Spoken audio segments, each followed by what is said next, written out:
fantastic, and thank you ever so much for that piece, Minister, and also to both of our ministers who've given us pieces today. And I think, again, for those watching, it really reinforces the support we get from central government for the work we're doing here, but also in terms of the messages, the things that Amanda talked about are absolutely resonating with the things that Trevor talked about yesterday. So again, I hope that gives you some reassurance that we are thinking of the right things, we're engaging with the right people, and we have a really strong ambition which is shared nationally for where we want to take this area. So if I move next to my, I'll be joined by my next friend, which is Ian Reid. Hi Ian, good to see you. Alan.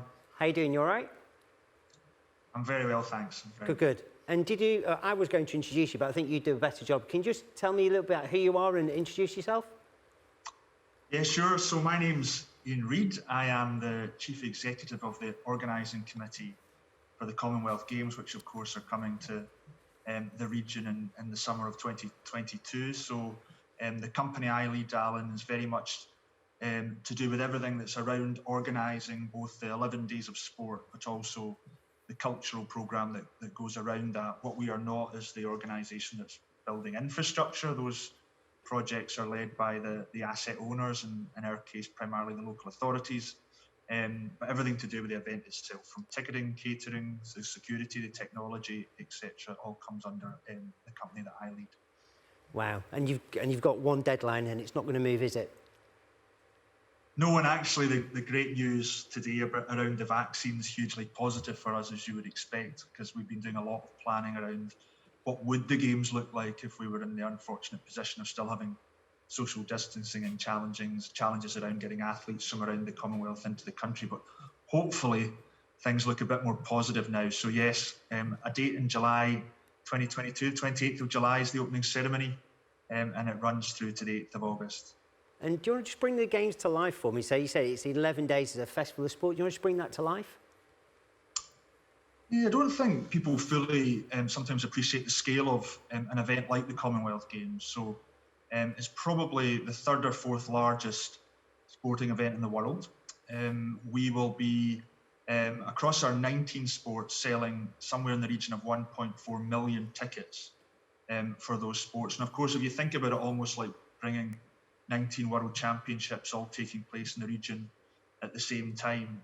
The TV viewership is hugely significant. So I think based on the previous couple of Commonwealth Games events, we would be looking at somewhere around 1.5 billion TV viewers. So you can see the opportunity in terms of eyeballs on the region from that perspective.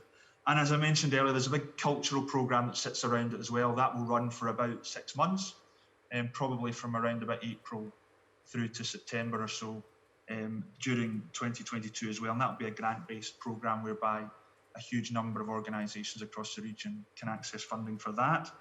We've got 12,000 or so volunteers that are required for the Games. We've got a workforce between people working in iCompany and then the supply chain of probably around another 25 to 30,000 people on top of that. So a total workforce of in excess of 40,000 people delivering the event. And obviously huge opportunities in relation to businesses in the supply chain to support the Games delivery as well. And then of course, the huge major moments, including opening and closing ceremonies, where we'll get huge opportunities for mass cast to be involved in those as well. And then maybe just the final point, there's a large trade programme that goes around the Games as well, where there's a big focus and there's some funding from central government available to make sure that the region maximises the tourism benefit and also gives a platform for major businesses across the Midlands to effectively show their wares to the visiting business people and dignitaries, and also support an export market that's potentially linked to the visits that we've got with our Queen's Baton really right around the Commonwealth. So that an 11-day programme becomes much bigger than that, and obviously you've been working on the programme for a number of years to bring it to life. So around a programme that's this large, do you want to talk to me kind of what the opportunities are? So I think we talked about there being kind of 4 types of opportunity that there are for the country and for the area. Yeah, sure. So, I mean, firstly, let's talk about jobs, which we're acutely aware right now that the economic benefit that the Games brings is much more important than it's ever been in relation to the environment that we find ourselves in. So hopefully ourselves, along with other major projects like HS2 and others, which are bringing jobs and supply chain benefits, can really maximise the benefits right across the region. So those jobs, we in the organising committee where I work, we've currently got about 200 staff. That will grow to somewhere in the region of 13 or 1400 staff, so another 1,000 jobs still to come on board in this company. As I said earlier, there are probably around 20 to 25,000 shorter term contractor roles involved in the game. So that's everything from things like working in the catering companies, working as a private contract security contractor, working in the technology industries that support the games, a broadcast company that supports the games, logistics companies, so huge number involved in that as well. Secondly, there's obviously the business opportunities. From an organising committee perspective, we have a procurement programme that's worth around 300 to 350 million pounds. We're probably about a third to halfway through that programme at the moment, so still a huge amount to go to market. And again, that's going to be a mixture of some companies who are quite specialist in some of these areas and much more roles as well and opportunities, available to a number of sectors. So another, I think, 150 to 200 million pounds still to come to market. And for watching businesses, the best way to access those is simply to go onto the Birmingham 2022 website, which is birmingham2022.com/business portal, and you find all the opportunities there. And it's one of those systems where you can pre-register, and effectively all the opportunities in your sector will be proactively sent through to you to review. Then there's all the cultural sector benefits. It's a really struggling sector, as we're all aware at the moment. So this grant-based programme that I talked about will probably be bringing somewhere between 12 and 15 million pounds into the sector. Yes, it will fund some high-profile projects within some of the major cultural institutions, but there's also a lot of kind of grassroots funding for local, whether it's dance groups or other cultural groups within the community as well. The chance to volunteer, as I mentioned earlier, looking for 12,000 of those, and we'll be reaching out right across the region. The chance to be involved in the ceremonies is there. And then finally, I'll just say a little bit about the Queen's Baton Relay. I suppose it's the Commonwealth Games equivalent of the Olympic torch. It will travel, believe it or not, to every country in the Commonwealth, leaving in October next year, and it will arrive back in England, go around the whole country, but spend a good bit of time in the Midlands. And we'll be travelling through most major towns and cities in the Midlands a month or two before the games themselves. And that, of course, that's a great opportunity for local people to come out and physically support the games. And history would tell you that they do that with huge enthusiasm. But more importantly, it's also an opportunity to celebrate those local champions, and we'll be looking for nominations to be baton bearers and have that opportunity to be broadcast around the world carrying the baton in your town or region. So in terms of those opportunities then, is this for just large organisations, or are you reaching out across the entirety of the business spectrum? Yeah, absolutely all sectors and sizes, Alan. So we will have, yes, major opportunities for bigger businesses in the region, whether it's major technology contracts or major catering contracts, as I mentioned earlier, or transport contracts. But actually, thousands of our opportunities will go to SMEs as well. I mean, we are a big company that needs supported. We've already got some contracts that have been let for the service industry to support our business. But the other major opportunity as well is not just through our direct contracting, but of course, the supply chain that's generated is hugely significant as well. So there will be a lot of businesses who win what we would call our kind of primary contractor work. And then that work will feed through to a local supply chain, of which all those businesses are looking for local talent, strong local businesses who understand the area, understand what they can deliver, and therefore, yes, it'll be companies from right across all sectors and all sizes. And so that's all very laudable. I need to be a little bit selfish. I'm the chair of the Stoke-on-Trent and Staffordshire Local Enterprise Partnership, so I will look forward to going to the games in Birmingham, but what's in it for us in Staffordshire? Will there be a legacy? What do we get out of this?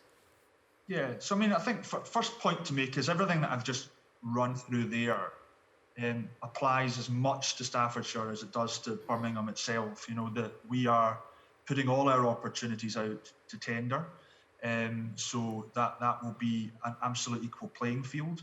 One of the areas we are asking, of course, is what businesses can provide some local benefits as part of their pitches. So if there are proposals as part of tenders, for example, to recruit apprenticeships, to provide local employment, to open new offices, etc., all of that is scored and taken into account. But all of the things I've just talked about will be open to people and businesses right across Staffordshire. But there is a couple of specific things that are worth highlighting. Firstly, Staffordshire, of course, is hosting an event as part of the Commonwealth Games. The mountain biking is in Cannock Chase, hugely exciting event. And actually it is one that is leaving a physical legacy. So there is a new track being built for the elite cyclists at Cannock Chase, but actually I think there is about £400,000 or £500,000 worth of Sport England money that has expanded that project to make sure that there is a legacy left for tracks there that aren't just for elite riders, but appeal to family riders as well. So that will become a much greater attraction in the region. And then, of course, the games themselves, it's a huge opportunity for Staffordshire to think about how, with all these visitors to the region, it makes sure that the service industry here benefits. So there will be a huge demand, I would have thought, from a tourist perspective, hotel accommodation, associated bars, restaurants, and everything else. And history would tell us there should be a significant economic uplift. So there's a message there around making sure that that businesses in the service industry are ready for that. And then there's a big trade, tourism and investment programme, as I mentioned earlier, around the Games, and making therefore sure that Staffordshire's own tourist bodies are fully focused on maximising that benefit when those worldwide cameras are on Cannock Chase, for example, and everybody across the Commonwealth is watching it, that can be transferred into much longer term benefits. Now, I've gotten a few questions come in, but I'd like to ask you one more before I turn to the audience questions. So this is very much an outward focused event. It's very much an international focus. How might that help us as we think about the post-Brexit world in 2021? Yeah, look, I think there's no doubt that the reason central government have invested a significant amount of money in this event is for that reason. I think they recognise that those relationships with the Commonwealth will become more important than they have ever done. We've already seen trade agreements, I think, being signed with Canada, focus on Australia and others. And, you know, this is about really bringing the Commonwealth to the UK in 20 months or so time. And that can only help. And I think that's why that significant investment in the trade programme specifically is related to that, around making sure that the Games gives us a platform, as I said, to showcase the best of British business, but it also gives that Queen's Baton relay visit. So we're actually going to go to every country in the Commonwealth with a trade body. DIT are going to support that, and there's an opportunity for local companies who are thinking about growing their export markets in Commonwealth countries to be part of that and go on those trade visits and make those connections going forward. Brilliant. And if I just turn to the questions now, I've got a couple, I'll try and bundle a few of these together. So there's two environmental questions.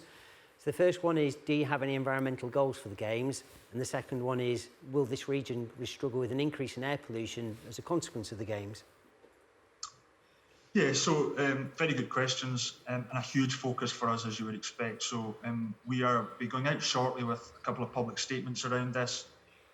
We are committed to being the greenest Commonwealth Games ever. There's a huge focus on minimising the carbon footprint of the Games. We want to use it as a real showcase as well for hopefully behavioural change. Everything from how we get people from A to B, we get into the venues, we want to do in a clean and sustainable way. So this will very much be a public transport Games. We're even considering whether, if you buy a ticket for the Games, that included in that price of the ticket is the cost of your transport to the Games, to encourage people out of cars and into trains, buses and light rail, and making sure that we don't leave that significant air pollution that was referenced there in the question. So all of that will be measured. We've got a detailed sustainability strategy. As I say, it will be very much a low carbon footprint Games. Obviously a huge focus on areas like our waste and our plastic footprint as well, looking to minimise absolutely right across the board, in particular things like single-use plastic bottles, as you would expect, the use of all of those. So all of that will be fully audited, and we're confident in the back end of that we will be able to say this has been the greenest Commonwealth Games ever, and perhaps even greener than some of the most recent Olympic Games as well. Brilliant. And if I just one last quick one. So this is from Russ. who's, I think we've covered a bit, let's just make sure that we underline it.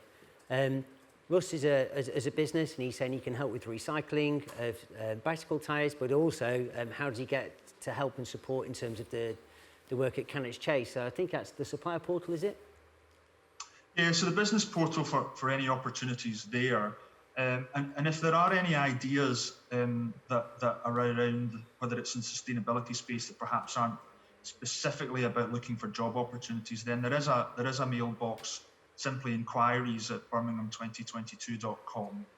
And we will pick that up, because we often get some really good ideas about legacy projects and how people can support games delivery, and it sounds like there might be some ideas for how we can do things slightly differently in Cannock Chase. And of course, that local knowledge is hugely valuable to us. So if it's a business opportunity, yes, that business portal. If it's any other ideas, drop a note to that email address and we will get back to you and have that discussion. Thanks ever so much for that, Ian, and appreciate the partnership, and thanks for spending time talking to us today. And we're really looking forward to what will be a fantastic games. Thank you ever so much. Great. Thanks, Alan. Thank you.